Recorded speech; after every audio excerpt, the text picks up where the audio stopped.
할렐루야. 우리 주님의 은혜와 평안이 여러분의 삶 가운데 늘 함께 하시기를 주님의 이름으로 축복합니다.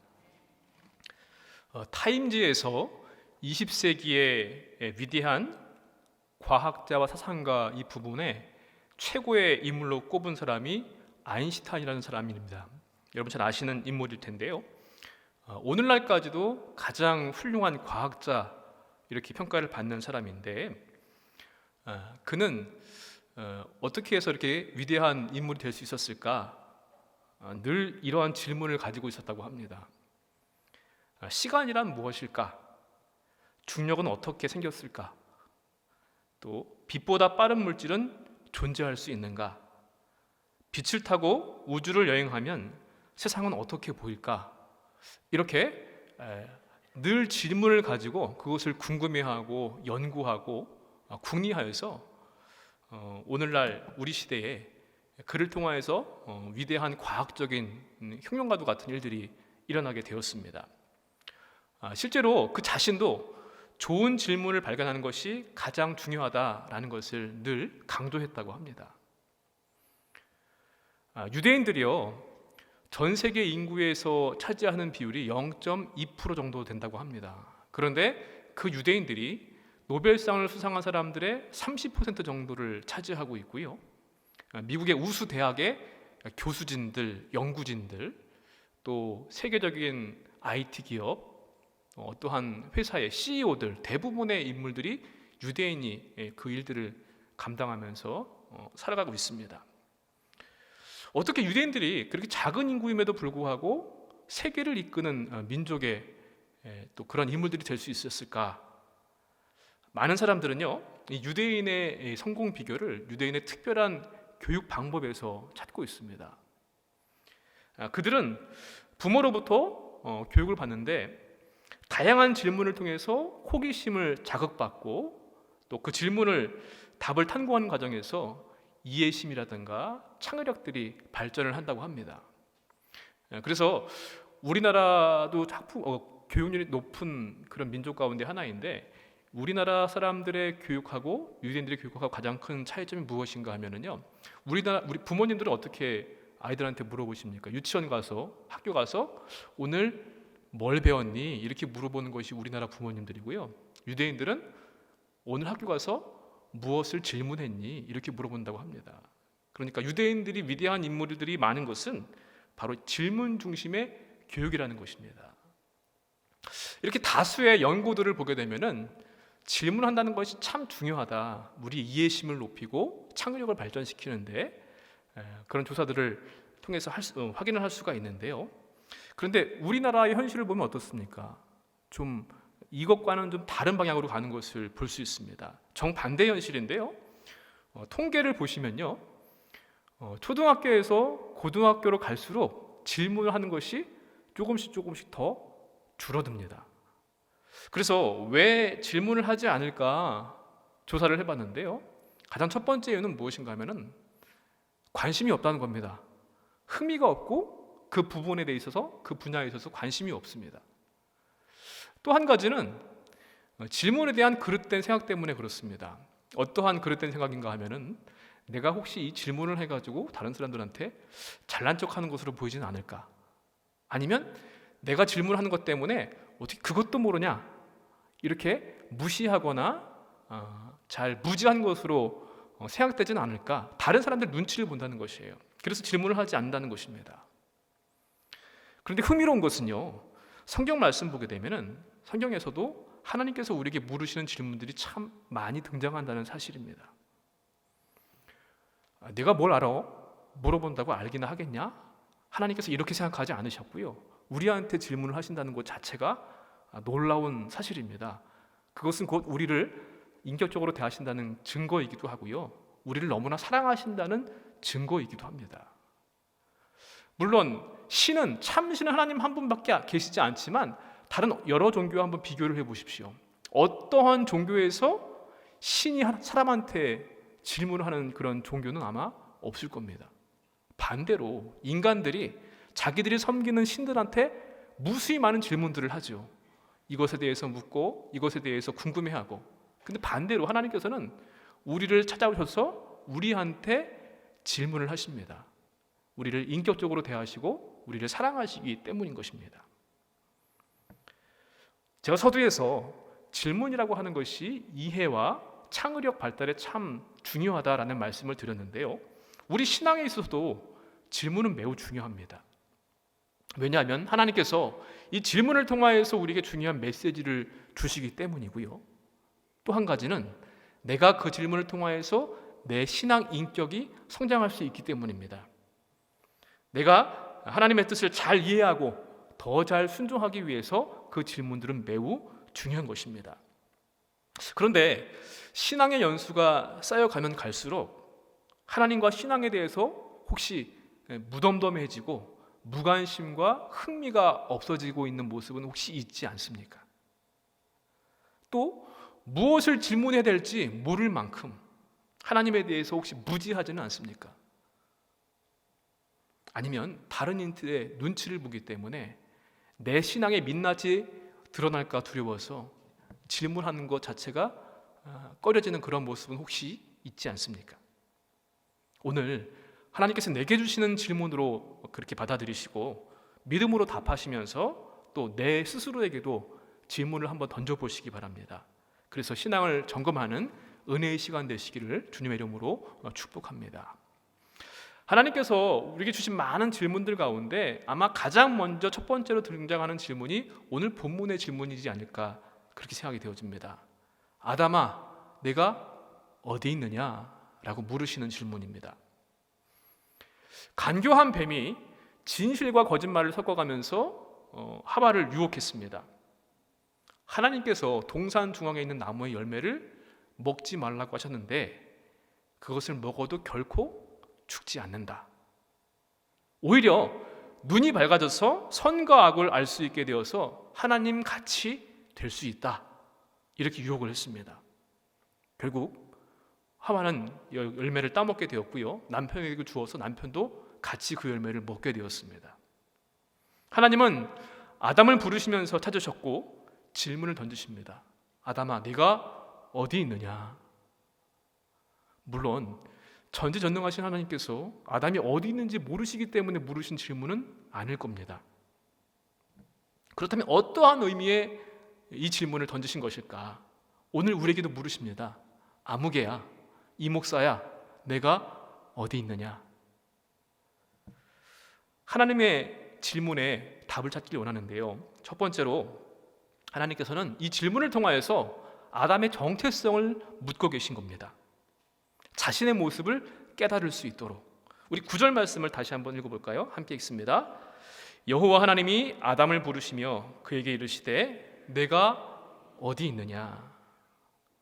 여러분, 이 세상을 살면서 가장 중요한 것 가운데 하나가 무엇인가 하면은 내가 누구인지 나의 정체성을 찾고 잃지 않는 것입니다. 나는 누구인가? 어디서 와서 왜 살고 어디로 가는가?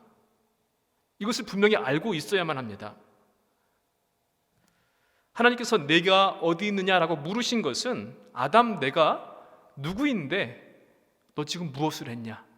그리고 왜 여기 숨어 있느냐라고 물으시는 것입니다. 성경 말씀이 가르치고 있는 우리의 정체성은 어떠한 모습입니까?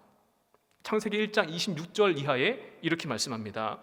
하나님이 이르시되 우리의 형상을 따라 우리의 모양대로 우리가 사람을 만들고 하늘의 새와 가축과 온 땅과 땅에 기는 모든 것을 다스리게 하자 하시고 또 하나님의 형상대로 모든 사람을 창조하시되 남자와 여자를 창조하셨다고 말씀하셨습니다. 중요한 것은요, 하나님의 형상대로 창조된 존재가 바로 저와 여러분입니다. 그리고 존재하는 것 자체만으로도 하나님의 기쁨이 되어서요, 보시기에 심히 좋았다고 하셨습니다. 하나님의 자녀이고 하나님께서 기뻐하시는 자가 바로 저와 여러분의 정체성입니다. 우리가 어떠한 하나님께서 기뻐하실 만한 일을 해서가 아니라 그냥 존재하는 것 자체가 하나님의 기쁨이고 또 하나님께서 기뻐하시는 모습이라는 것입니다. 이게 바로 우리가 가지고 있는 정체성이거든요. 저희 집 아이들을 이제 막 태어나고 자라게 되었을 때요, 종종 주위 분들한테 그런 말을 듣습니다. 아, 아빠 닮았네. 그런데요, 그 말 듣는 것이 되게 기분이 좋더라고요. 왜 그런지 모르겠어요. 그 아이가 나한테 무엇을 한 것도 아니고요, 또 어떠한 착한 일을 한 것도 아니고 이쁨 받을 만한 짓을 한 것도 아니고 오히려 괴롭지 않습니까? 똥 싸고 오줌 싸고 울고 보채고. 그런데 저를 닮았다는 것 자체가 그냥 좋은 거예요. 그런데 하나님께서 그렇게 보신 것 같습니다. 우리 존재 자체가 있는 것만으로도 심히 좋았더라. 왜냐하면 하나님의 형상을 따라서 심혈을 기울여서 만드신 작품이기 때문에.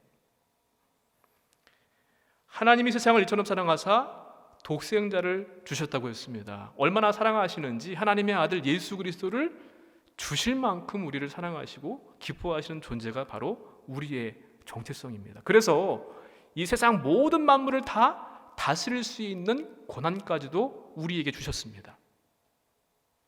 그런데 불행하게도 아담과 하와가 그 하나님의 뜻에 불순종했습니다.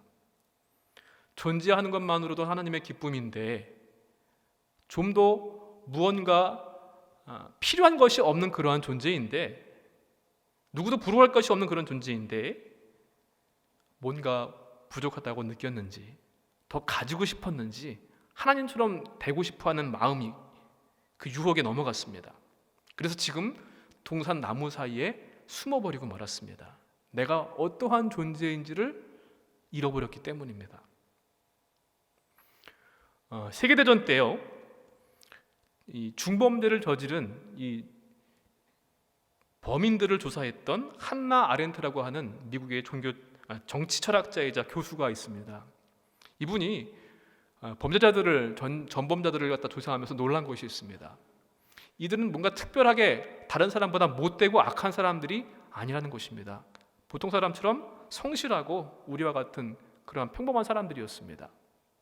그 중에서도 특히 600몇 명이나 되는 유대인들을 학살했던 이 홀로코스트의 중심적인 역할을 했던 아돌프 아이히만이라는 사람이 있습니다. 이 사람을 대하면서 그는 너무나 놀랐습니다. 그냥 평범한 한 가정의 아버지이자 자녀를 둔 그런 사람이었습니다. 그래서 그는 예루살렘의 아히히만이라는 책을 통해서 그런 사람이 어떻게 이렇게 악한 일을 저지를 수 있을까? 조건만 만들어지게 되면은 누구든지 이러한 악한 일을 저지를 수 있구나. 그러면서 악의 평범성을 그 책을 통해서 이야기했습니다. 그냥 위에서 시키니까 나는 했을 뿐입니다. 내가 악해서가 아니라 위에서 시키니까 적절한 조건만 있으면 내가 어떠한 존재인지도 잊어버리고 정체성도 잊어버리고 그냥 악한 일을 서슴없이 행할 수 있다는 것입니다. 또 종종 뉴스에 등장하는 테러리스트의 모습을 보게 되면요, 그들은 다 얼굴을 가리고 있죠. 눈만 이렇게 보이는 복면을 쓰면서 수많은 사람들을 죽이고 해코지합니다. 나를 감추기 위해서 내 모습을 가리면요, 더 흉악해질 수 있고 더 악해질 수 있습니다. 나의 정체성을 숨기기 위해서 그들은 그러한 복면도 쓰고 악한 일을 행하는 것입니다. 또 오늘날 같이 인터넷이 발달된 그러한 시대에 익명성이 보장되어 있다 보니까요, 글로다가 또 문자로다가 사람들을 얼마나 많이 괴롭히고 있습니까?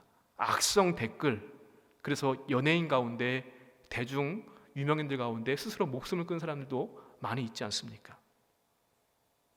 내가 드러나지 않으면은 내 정체성을 숨기고서 얼마든지 더 악한 일을 할 수도 있습니다.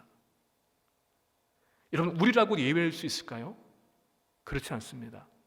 우리도 내가 어떠한 존재인지 그 정체성을 잃어버리게 되면은 방금 앞에서 말씀드렸던 저런 극악무도한 인간의 탈을 쓴 짐승만도 못한 사람, 그게 바로 내가 될 수도 있다는 것이 두렵고 떨립니다.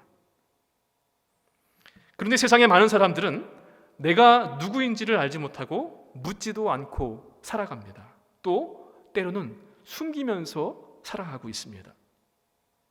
그리스도인 중에도 이것을 잊고 살 때가 많이 있습니다. 내가 누구이고 어디서 왔고 어디로 가야 하고 무엇을 해야 하는가. 그런데 세상에 이러한 수많은 문제와 유혹과 시험거리들은 대부분 다 정체성과 연결되어 있습니다. 이 정체성을 잃어버리게 되는 순간 죄짓게 되고요, 유혹에 넘어지게 되고 절망에 떨어질 수밖에 없습니다. 사랑하는 성도 여러분, 저와 여러분의 정체성은 무엇입니까? 오늘 주님께서 물으십니다. 내가 어디에 있느냐? 너는 누구이기에 지금 이곳에 있느냐? 하나님의 형상대로 창조된 걸작품입니다. 하나님의 아들이신 예수 그리스도의 생명을 희생하실 만큼 귀한 존재로 하나님의 기쁨이고 사랑받는 존재가 바로 저와 여러분입니다. 스바냐서의 말씀입니다. 너희 하나님 여호와가 너희 가운데 계시니 그는 구원을 베푸실 전능자이시라. 그가 너로 말미암아 기쁨을 이기지 못하시며 너를 잠잠히 사랑하시며 너로 말미암아 즐거이 부르며 기뻐하시리라. 이것을 알지 못하거나 잊고 살면은 내가 처한 자리에서 벗어나서 죄를 지을 수밖에 없습니다. 유혹을 받게 되고요, 하나님을 불순종할 수밖에 없게 됩니다. 하나님처럼 되게 할 것만 같은 먹음직스럽고 보암직도 하고 지혜롭게 할 만큼 탐스러운 많은 것들이 우리 주변에 얼마나 많이 있는지 모릅니다. 그런데 세상에 이러한 다른 여타의 것들이 아닙니다. 하나님만을 예배하고 순종하며 섬기는 자가 이러한 하나님의 사랑을 받는 정체성을 가진 자가 해야 할 믿음의 모습인 줄로 믿습니다. 사랑하는 성도 여러분, 하나님의 형상대로 존재만으로도 기쁨이 되는 존재가 바로 우리들입니다. 예수 그리스도의 희생만큼 사랑하시는 그 하나님의 사랑받는 존재가 바로 저와 여러분인 것을 기억하시면서 이 믿음의 정체성을 잃지 않고 살아가는 저와 여러분 되시기를 주님의 이름으로 간절히 축원을 드립니다. 뱀이 유혹했던 말처럼 동산 중앙에 있는 나무를 먹고 나니까요, 나무 열매를 먹고 나니까 눈이 밝아지기는 했습니다. 그런데 부정적으로 밝아졌습니다. 하나님처럼 선과 악을 알 수 있게 된 것이 아니라 자신들의 벌거벗음을 알게 되었고요, 전에는 몰랐는데 그것이 부끄럽고 수치스럽게 느껴졌습니다. 죄로 오염된 그들의 눈은요, 영적인 순결함을 잃어버리게 되었고 어두워졌습니다. 반대로 세상적인 죄의 눈이 밝아짐으로 말미암아 자신들의 영적으로 육체적으로 벌거벗은 존재인 것을 깨닫게 된 것이 오늘 사건의 이야기입니다. 우리 11절부터 13절까지 말씀입니다. 함께 같이 한번 읽어보겠습니다. 이르시되 누가 너의 벗었음을 내게 알렸느냐? 내가 내게 먹지 말라 명한 그 나무 열매를 내가 먹었느냐? 아담이 이르되 하나님이 주셔서 나와 함께 있게 하신 여자가 그가 그 나무 열매를 내게 주므로 내가 먹었나이다. 여호와 하나님이 여자에게 이르시되 내가 어찌하여 이렇게 하였느냐? 여자가 이르되 뱀이 나를 깨므로 내가 먹었나이다. 하나님께서 나무 사이에 숨어 있는 그들을 직접 찾아가셨습니다. 그리고 구체적으로 하나하나 물어보십니다. 내가 벌거벗었다고 누가 알려줬니? 내가 먹지 말라고 한 나무의 열매를 내가 따먹었느냐?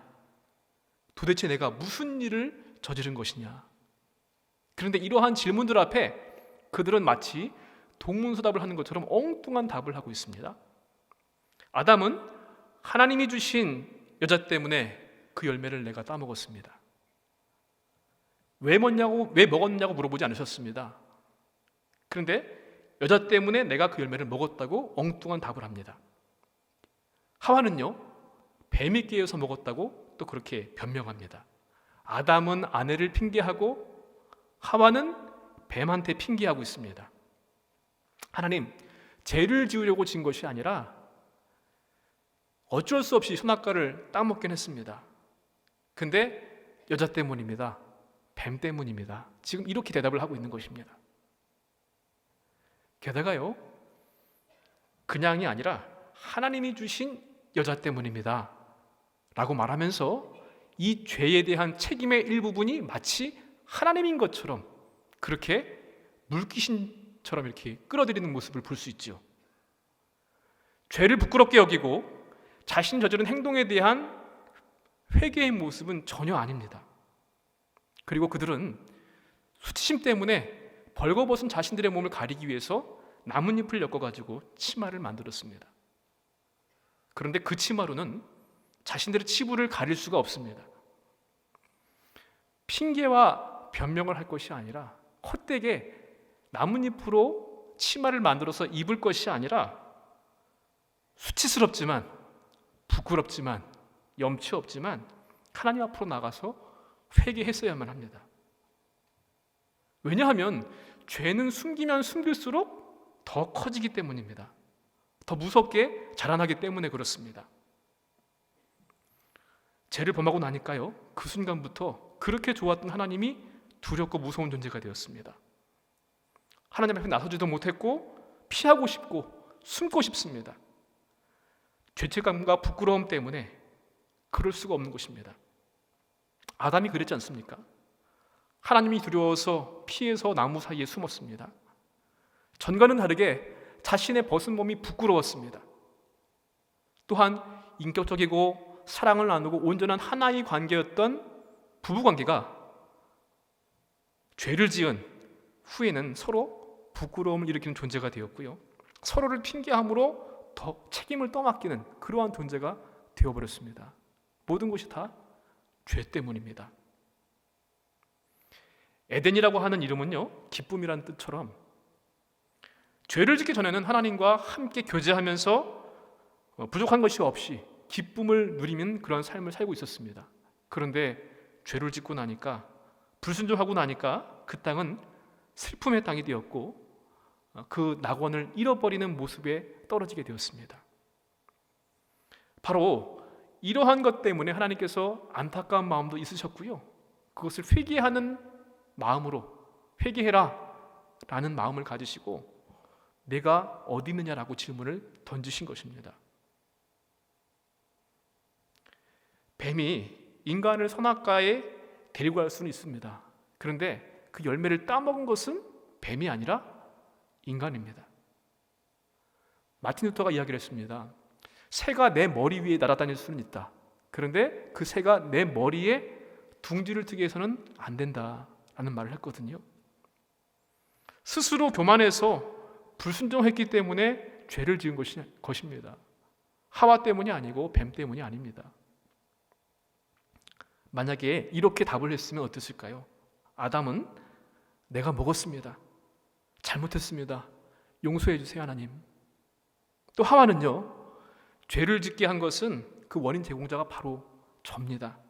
제가 남편한테 줬습니다. 제가 잘못했습니다. 용서해 주세요. 이것이 정답입니다. 내가 어디 있느냐? 내가 벌거벗었다고 누가 말해 주었느냐? 내가 먹지 말라고 한 나무의 열매를 먹었느냐? 도대체 내가 무슨 일을 저지른 것이냐? 이 하나님의 질문들은요, 전부 다 회개를 촉구하는 질문이었습니다. 우리를 찾아오신 하나님께 우리가 필요한 마땅한 모습은 무엇인가? 그것은 죄에 대한 회개와 함께 그분 앞으로 나아가는 것입니다. 그런데 벗었기 때문에 수치스러워서 숨었다고 이야기를 합니다. 하와 때문에, 뱀 때문에 내가 먹었다고 핑계합니다.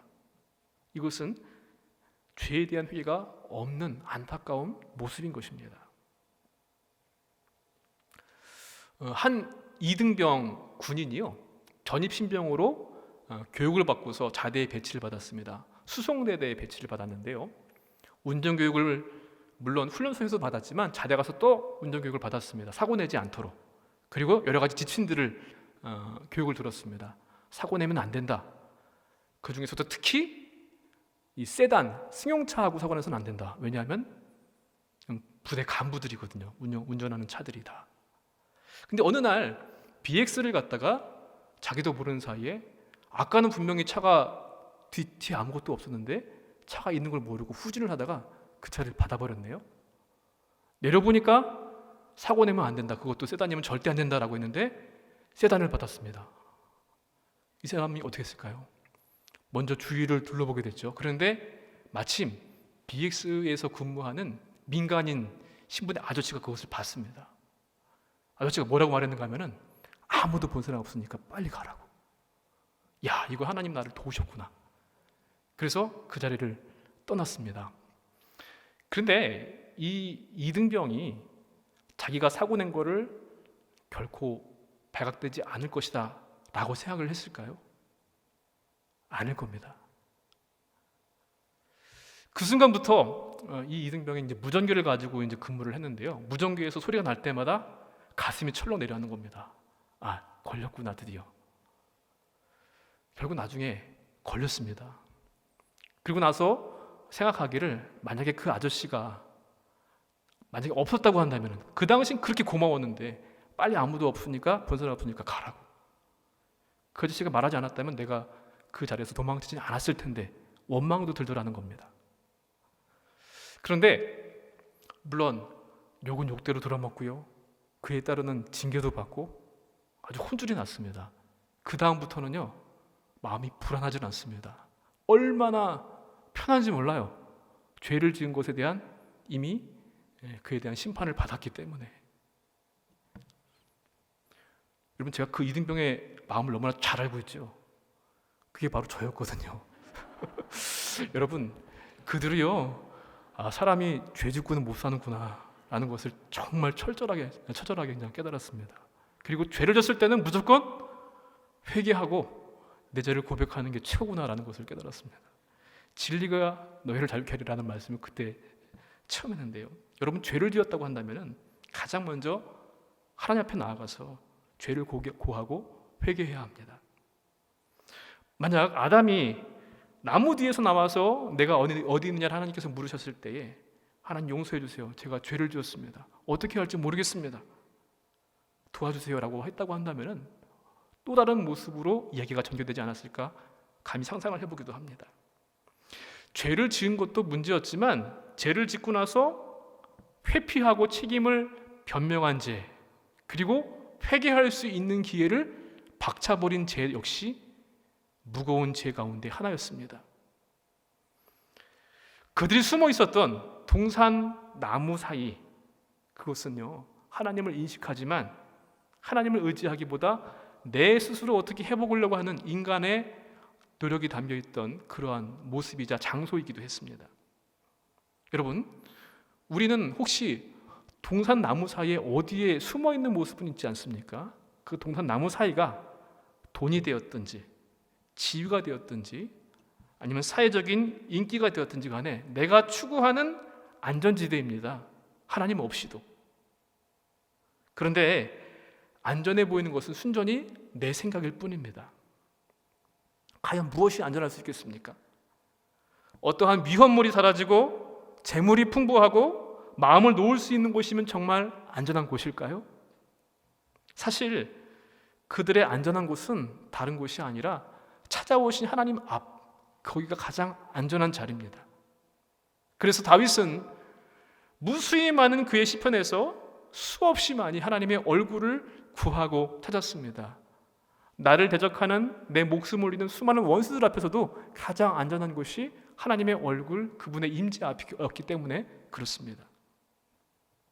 사랑하는 성도 여러분, 모든 것에 문제가 되는 죄, 우리는 죄를 짓지 않기 위해서 애쓰고 힘써야 될 줄로 믿습니다. 그러나 인간이기 때문에 죄를 지을 수밖에 없지요.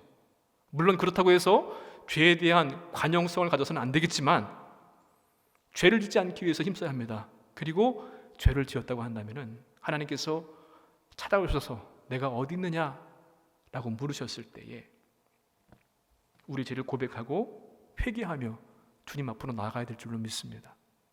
그것이 가장 안전한 자리이고 하나님께서 베푸시는 자유함과 참된 평안을 누릴 수 있을 줄로 믿습니다.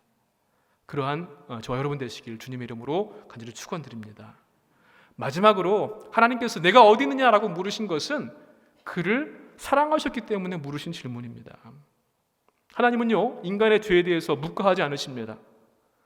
죄짓고 숨어버린 아담을 직접 찾아오셨습니다. 그런데 왜 찾아오셨느냐? 너 이놈 왜 죄지었느냐? 왜 불순종했니? 라고 신문하기 위해서가 아닙니다. 물론 그러한 목적도 적지 않아 있습니다. 왜 죄를 지었느냐? 죄에 대한 회개를 위해서. 그런데 더욱더 중요한 것은요 그들을 그 죄의 구속에서부터 구원하시기 위해서였습니다. 그의 벌거벗음을 가려주시기 위해서 부끄러워하는 아담에게 가죽옷을 지어 입히시는 하나님의 모습을 여러분 보시기 바랍니다. 우리 21절 말씀인데요, 함께 읽어보겠습니다. 여호와 하나님이 아담과 그의 아내를 취하여 가죽옷을 지어 입히시니라. 아멘. 가죽을 얻을 수 있는 방법은요, 가죽을 가지고 있는 존재가 죽어야만 합니다. 피를 흘리고 죽어야만이 가죽을 얻을 수 있습니다. 아담의 수치와 부끄러움을 가리시기 위해서 하나님께서는 어떠한 짐승을 희생시키십니다. 그리고 그 가죽으로 옷을 지어 입히시고 나무로 만든 옷 같지도 않은 그런 거 대신에 아담과 하와의 부끄러운 수치를 가려주셨습니다. 그리고 더 나아가서는요, 예수 그리스도를 통하여서 아담의 모든 후손들, 저와 여러분까지도 우리의 모든 죄를 가리시기 위해서 그분의 희생과 그분의 죽으신 십자가의 죽으심을 통해 우리를 구원하여 주셨습니다. 바로 그 일을 위해서 오신 주님을 우리는 기다리는 대강절을 보내고 있지 않습니까? 내가 너로 여자와 원수가 되게 하고 내 후손도 여자의 후손과 원수가 되게 하리니 여자의 후손은 내 머리를 상하게 할 것이요 라고 말씀하셨습니다. 여자의 후손으로 오신 예수님께서 사탄, 악의 세력, 우리를 죄에서부터 구원하시고 이기시게 하신 그 하나님의 사랑이신 줄로 믿습니다. 성경은요, 온통 죄 지은 사람들을 찾아오신 하나님의 이야기로 가득한 것을 볼 수 있습니다. 성육신이 바로 그 일이고요, 하나님께서 우리를 찾아오셔서 그러기 위해서 인간과 똑같은 모습을 입고 오신 사건입니다. 왜냐하면 사랑하시기 때문에 우리와 똑같은 모습으로 고통도 슬픔도 아픔도 괴로움도 함께 누리시면서 마침내는 십자가에 죽으시고 부활하셔서 우리의 죄의 문제까지도 해결해 주시기 위한 하나님의 놀라운 사랑과 은혜였습니다. 세상의 헛된 우상들, 그 신들을 섬기는 많은 사람들은요, 자기들이 섬기는 신을 찾아가기 위해서 무던히도 애를 씁니다. 그리고 그 신들에게 질문합니다. 왜 나를 구원해 주지 않느냐고, 나한테 필요한 이러한 것들을 좀 달라고. 그러나 우리 하나님은 그렇지 않습니다. 죄를 지은 우리마저도 그냥 버려두지 않으시고 직접 찾아오셔서 구원해 주시고 우리가 잃어버린 정체성을 찾게 하기 위해서 질문도 던지시는 참 좋으신 하나님이십니다. 우리는 그분 앞에 내 자포자기와 불순종을 버리고 하나님의 부르심 앞에 나아가야 할 줄로 믿습니다. 허물과 제약을 모두 주님 십자가 앞에 내려놓고 기쁨으로 나아가는 저와 여러분이 되시기를 바랍니다.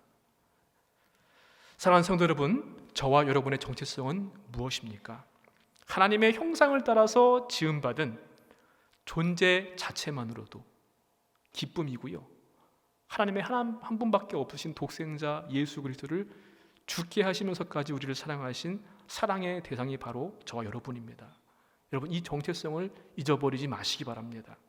그리고 죄 짓지 않기 위해서 힘써야만 될 것이고요, 혹 죄를 짓더라도 우리를 찾아오신 주님 앞에 내가 어디 있냐 물으실 때에 우리 죄를 고백하고 주님 앞에 나아가 자유와 회복의 은혜를 누리시기를 바랍니다.